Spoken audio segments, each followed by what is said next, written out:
श्री गणेशाय नमः। श्री सरस्वत्यै नमः। श्री सद्गुरु चरण कमलेभ्यो नमः। श्री मातृपितृचरण कमलेभ्यो नमः।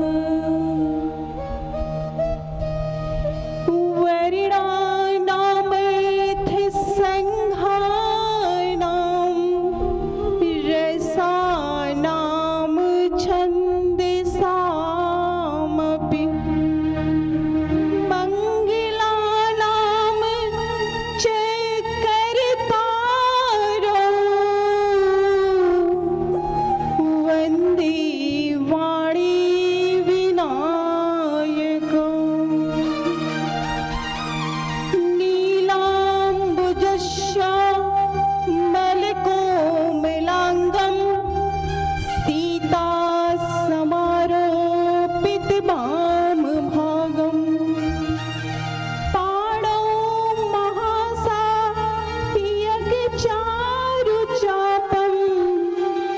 नमामि रामं रघुवंशनाथं। बोलिए बांके बिहारी लाल की देवादिदेव महादेव हनुमंत बलवंत की जय जय श्री राधे श्याम। जगत सृजक जगत पालक जगत संहारक जगत नियंता जगदाधार अखिल कोटि ब्रह्मांड नायक। ऐसे जिस मंदिर के प्रांगण में हम लोग बैठे हैं उस भगवान के चरणों में वंदन अभिनंदन। यहाँ के इष्ट देवता ग्राम देवता स्थान देवता और यहाँ के 33 कोटि देवी देवताओं के चरण में वंदन करते हुए अज्ञान अंधकार से दूर ले जाकर करोड़ों बार काल चक्र में फंसी हुई इस दासी को एक नया जीवन देने वाले मेरे सद्गुरु के चरणों में मेरा कोटि कोटि नमन वंदन अभिनंदन।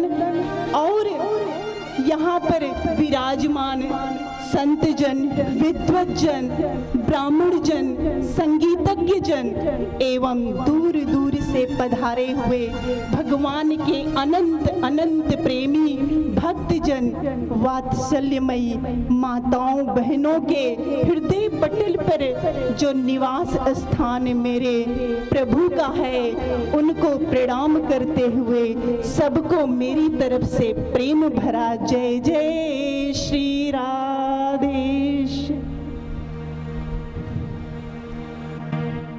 कुछ भी बोलने से पहले सबसे पहले हम आप लोगों को बताना चाहते हैं कि देखिए हम जहाँ जहाँ गए लोगों ने अनेक अनेक उपाधियां दी।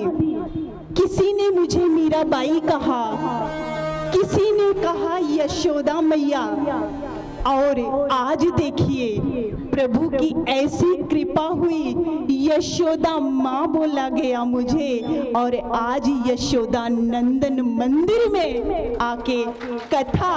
और आप लोग कितने भाग्यशाली हैं कि भागवत कथा तो आपको सुनने को मिल ही रही है और कहा जाता है। और मुझे अभी आप लोगों ने सुना महाराज श्री के ने क्या बोला, मानस मंजरी मैं राम कथा भी करती हूँ। तो आप लोगों का सौभाग्य इतना प्रबल था कि जो श्रीमती रमा देवी ने मैं नाम लेने का जो पाप कर रही हूँ ये तो बहुत बड़ा पाप है क्योंकि वो मेरे से बड़ी है। लेकिन फिर भी कहा गया है जब सीता मैया इस धराधाम पे आई और जब एक साध्वी वेश में रहने लगी, वो सबकी माता बन गई। जब वो माता बन गई तो सारे लोग उनके पुत्र और पुत्री बन गए। तो वो भी मेरे लिए उसी समान है क्योंकि मैं उसी पदवी पे अपने आप को मानती हूँ। और कहा जाता है कि जब भागवत कथा आप सुन ही रहे हैं, उसके साथ साथ आपको राम कथा भी सुनने को मिलेगी, क्योंकि मैं मानस मंदिरी आप लोग को राम कथा भी सुनाऊंगी।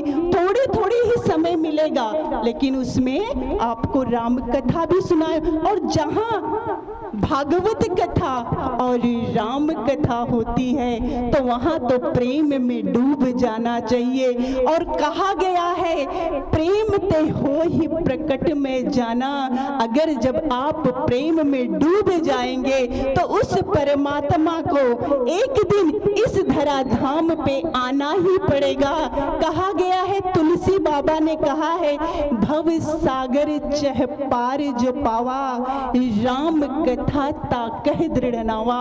अगर आप इस कथा रूपी नौका में बैठेंगे तो भाव से भर जाएंगे, और जब भाव से भर जाएंगे तो भव से तर जाएंगे। तो उसी तरह आप लोग यहाँ पे बैठ के राम कथा भी सुनेंगे और भागवत कथा भी सुनेंगे। कहा जाता है कि कथा के प्रधान आचार्य कौन है? क्या कोई बताएगा मुझे? आप में से किसी को पता है कि कथा तो आप लोग बहुत सुनते हैं, लेकिन कथा का प्रधान आचार्य कौन है?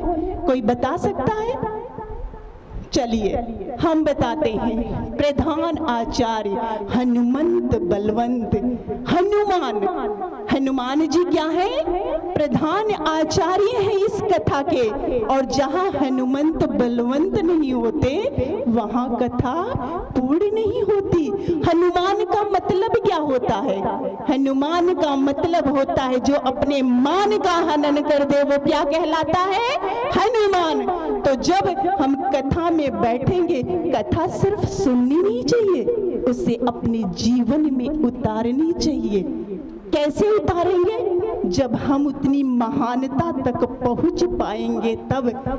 जो महाराज श्री ने अभी आप लोगों को बताया कि पड़ोसी जलन करता था। जलन मतलब वो मत्सर। एक होता है मच्छर और एक होता है मत्सर। दोनों का मतलब एक ही है। मच्छर ऊपर से काटता है और मत्सर अंदर से काटता है। वो मत्सर क्या है?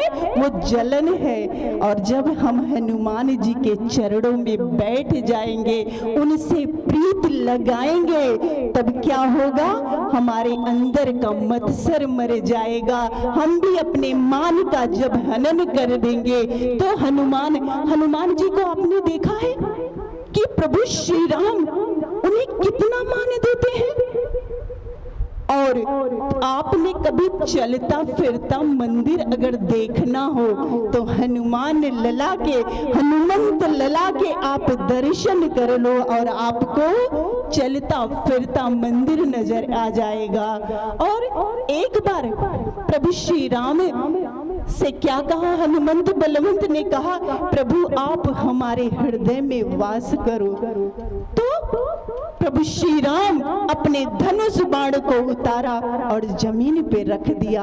और जमीन पे जैसे ही रखने लगे, कहे, पुत्र मैं ये धनुष बाण इसलिए जमीन पे रख रहा हूँ कि बेटा, कि पुत्र तुम्हारा हृदय इतना कोमल है, अगर मैं ये धनुष बाण लेकर जाऊंगा तो तुम्हारा ये जो अवयव है, जो ये तुम्हारा सुंदर हृदय है, कहीं विच्छेदित ना हो जाए।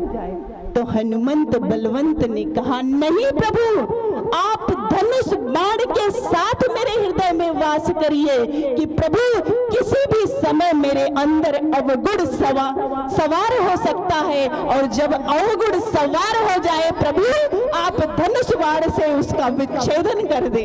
ऐसे हमारे हनुमंत बलवंत थे।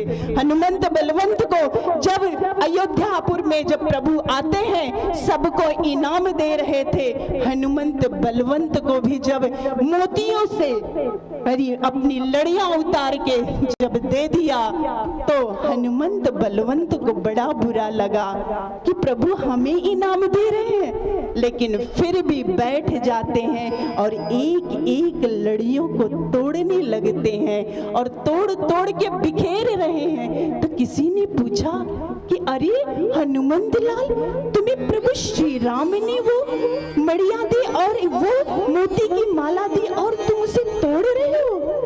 तो कहते हैं कि अरे ये कोई भी वस्तु हो, क्या इस मणि में मेरे प्रभु श्री राम मिल सकते हैं? जिस चीज में, जिस वस्तु में मेरे प्रभु श्री राम नहीं है, वो मेरे लिए कोई मूल्य नहीं रखता, चाहे वो कितना भी बहुमूल्य हो। एक बार ऐसे ही जब लंका में लक्ष्मण जी को मूर्छा लगी हुई थी और हनुमंत बलवंत संजीवनी बूटी लाने के लिए जा रहे थे, तो हनुमंत जब अयोध्या के ऊपर से ऐसे उड़े उड़े जा रहे थे, तो भरत ने बाण मारा और हनुमंत बलवंत जमीन पर गिर जाते हैं और गिरते ही उनके मुख से निकलता है, हे राम।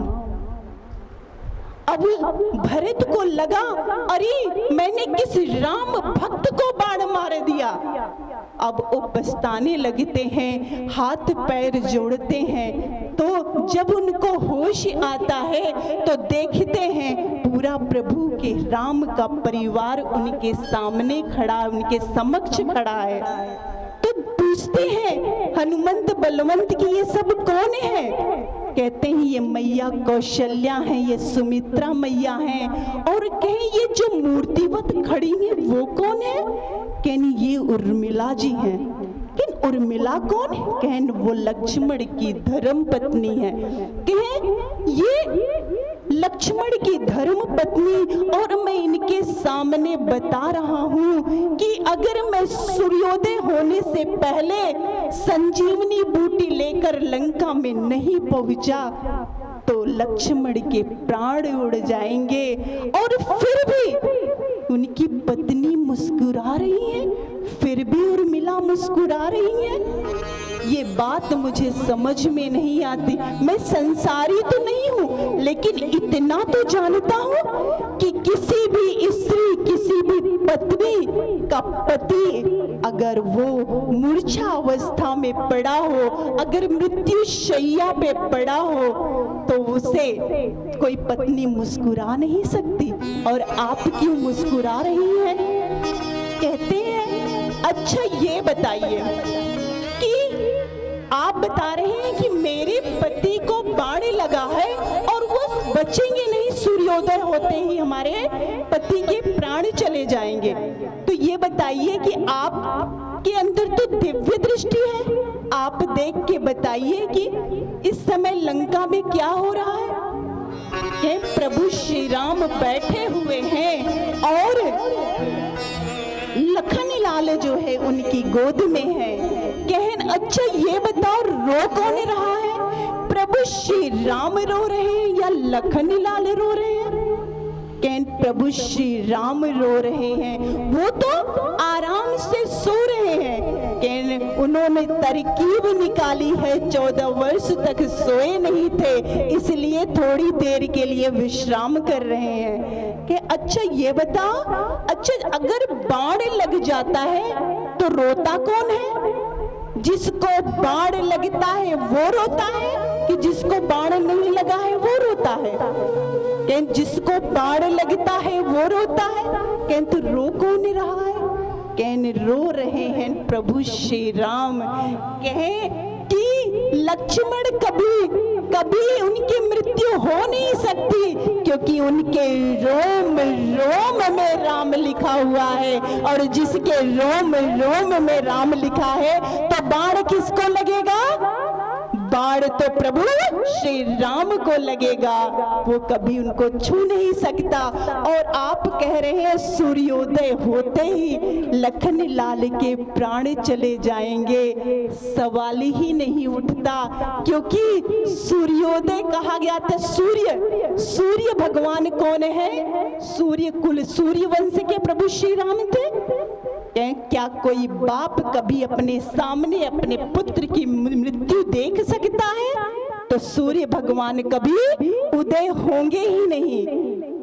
समय बहुत कम है, समय की सीमा हमें लग रहा है पूरी हो चुकी है। एक भजन के बाद अपनी वाणी को विराम दूंगी। जय जय श्री राधे श्याम। मेरी बांके बिहारी लाल,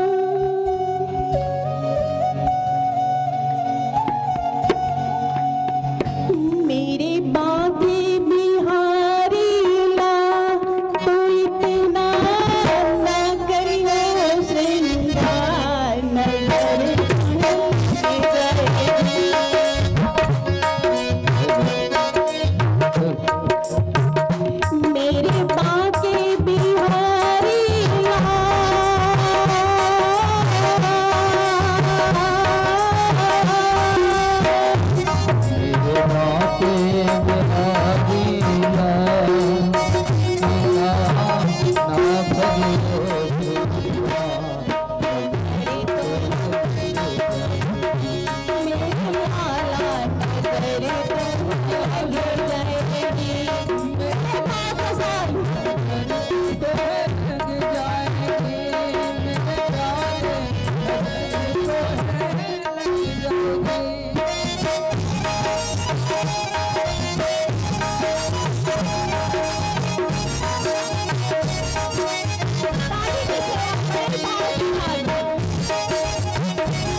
ये प्रेम जब लग जाता है तो क्या होता है? तेरी सूरतिया पे मन मेरा टेका, तेरी सूरतिया पे मन मेरा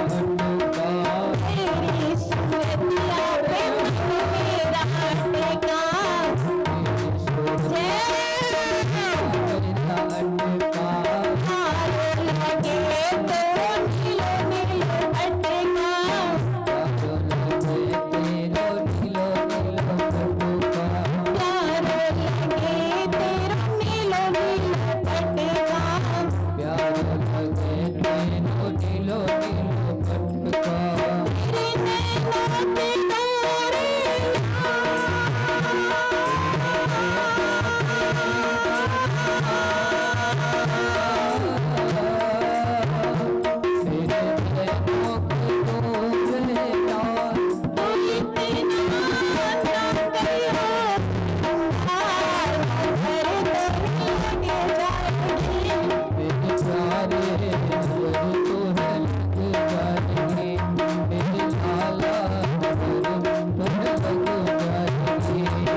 कहना चाहूंगी, मुकद्दर का लिखा कोई मिटा नहीं सकता, मुकद्दर का लिखा कोई मिटा नहीं सकता, मन मर्जी की खुशियां कोई पा नहीं सकता, मन मर्जी की खुशियां कोई पा नहीं सकता।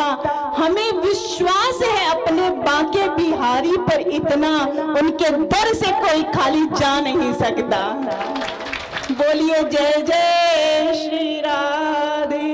ओम शांति शांति शांति।